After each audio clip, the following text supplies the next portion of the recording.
জার্মানির রাজধানী বার্লিনে রঙিন উৎসবে মেতে উঠেছেন ফুল প্রেমীরা। ডাচ দূতাবাস এবং নেদারল্যান্ডসের টিউলিপ চাষিদের উদ্যোগে দ্বিতীয়বারের মতো আয়োজন করা হয় এই উৎসব। বসন্তের প্রতীক হিসেবে পরিচিত টিউলিপ ফুলকে আরও জনপ্রিয় করার লক্ষ্যেই এমন আয়োজন বলে জানান সংশ্লিষ্টরা।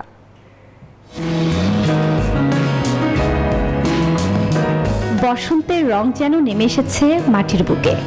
হাজার হাজার টিউলিপের লাল, হলুদ আর গোলাপি পাপড়িতে রঙিন হয়ে উঠেছে চারপাশ।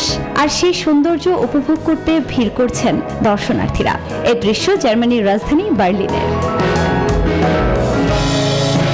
ডাচ দূতাবাস ও নেদারল্যান্ডসের টিউলিপ চাষিদের উদ্যোগে দ্বিতীয়বারের মতো আয়োজন করা হয় এই উৎসব।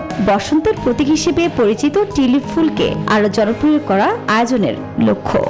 50% of our tulips. টিউলিপ ফুল আমাদের জানিয়ে দেয় যে বসন্ত এসে গেছে। শীতের অন্ধকার সময় পেরিয়ে বসন্ত এলে মানুষের মনেও আনন্দ ফিরে আসে।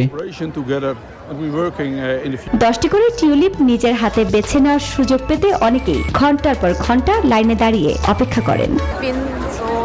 টিউলিপ আমার খুব প্রিয় ফুল। সকাল 11টা থেকেই অপেক্ষা করছি। এখানে এসে অংশ নিতে পেরে খুব ভালো লাগছে। নেদারল্যান্ডসে প্রতি বছর প্রায় 3 বিলিয়ন টিউলিপ ফুল উৎপাদিত হয়। এর বড় একটি অংশ রপ্তানি করা হয় জার্মানিতে। আয়োজকদের মতে টিউলিপ নানা ধরনের পাপড়ি ও অসংখ্য রঙে পাওয়া যায়, তবে এখনো পর্যন্ত প্রকৃত নীল কিংবা বিশুদ্ধ কালো টিউলিপ তৈরি করা সম্ভব হয়নি। আফরিন মৌ, নিউজ 24।